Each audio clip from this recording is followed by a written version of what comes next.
ಇವತ್ತು ನಟ ರಣವೀರ್ ಸಿಂಗ್ ಕೇಸು ಇತ್ಯರ್ಥ ಆಗಿದೆ.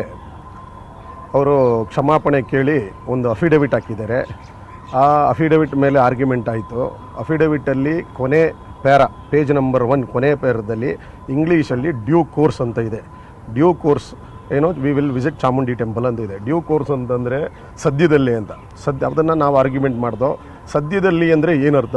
15 ದಿನನ, 30 ದಿನನ, 40 ದಿನನ, 1 ವರ್ಷನ, 10 ವರ್ಷನ ಅಂತ. ಅದಕ್ಕೆ ಅವ್ರ ಕಡೆ ಅಡ್ವೊಕೇಟ್ ಬಂದು ಹೇಳಿದ್ರು ಏನಂತ, ಭದ್ರತೆಯ ಕಾರಣದಿಂದಾಗಿ ಅದನ್ನು ಹೇಳೋಕ್ಕೆ ಬರ್ತಾ ಇಲ್ಲ ನಮಗೆ. ಯಾಕೆಂದರೆ ದುರಂಧರ್ 1, 2 ಬಂದ ಮೇಲೆ ಸ್ವಲ್ಪ ಭದ್ರತೆ ಕೊರತೆ ಇದೆ, ಏನು ಸೆಕ್ಯೂರಿಟಿ ರೀಸನ್ಸ್ ಅಂತ ಹೇಳಿದ್ರು. ಅದಕ್ಕೆ ನಾವು ಹೇಳೋದು, ಕರ್ನಾಟಕ ಪೊಲೀಸ್ ಮೇಲೆ ನಮಗೆ ನಂಬಿಕೆ ಇದೆ, ಕರ್ನಾಟಕ ಪೊಲೀಸ್ ಎಲ್ಲ ಭದ್ರತೆ ಕೊಡ್ತಾರೆ ಅವ್ರು ಬಂದರೆ ಅಂತೇಳಿ. ಅದಕ್ಕೆ ಸಾಹೇಬರು ಏನು ಕರ್ನಾಟಕ ಪೊಲೀಸ್ ಬಗ್ಗೆ ಎಲ್ಲ ಗೊತ್ತಿದೆ, ಡೈಲಿ ನೋಡ್ತಾ ಇದ್ದೀವಿ ಬಿಡಪ್ಪ ಅಂತ ಹೇಳಿದ್ರು.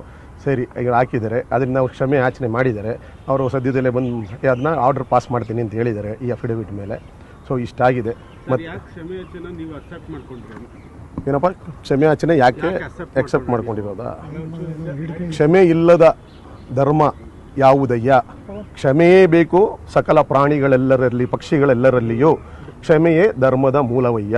ಅವರು ಕ್ಷಮೆ ಕೇಳಿದ್ದಾನೆ, ಇನ್ನು ಅದಕ್ಕಿಂತ ಬೇರೆ ನಾವು ಇನ್ಯಾವ ಪನಿಷ್ಮೆಂಟು ಏನು? ಒಬ್ಬ ಕ್ಷಮಾರ್ಪಣೆ ಕೇಳಿದ ಮೇಲೆ ಅದಕ್ಕೆ ನಾವು ಭದ್ರಾಗೋದು ಒಳ್ಳೆಯದು ಅಂತ ಅನಿಸುತ್ತೆ. ಬಂದು ಚಾಮುಂಡಿ ದೇವಿನ ಕ್ಷಮಾಪಣೆ ಕೇಳ್ತೀನಿ, ಬಂದು ವಿಸಿಟ್ ಮಾಡಿ ಅಂತ ಹೇಳೋನು. ಇನ್ನು ಇದ್ರ ಮೇಲೆ ನಾವು ಇನ್ನೇನು ಅವನ್ನ ಹಿಡ್ಕೊಂಡು ಏನಲ್ಲಿ ಸುಮ್ಮನೆ ಅನ್ವಾಂಟೆಡ್ ಆಗಿ ಎಳಿತಾ ಇರೋದು ಕೇಸ ಕರೆಕ್ಟಾ?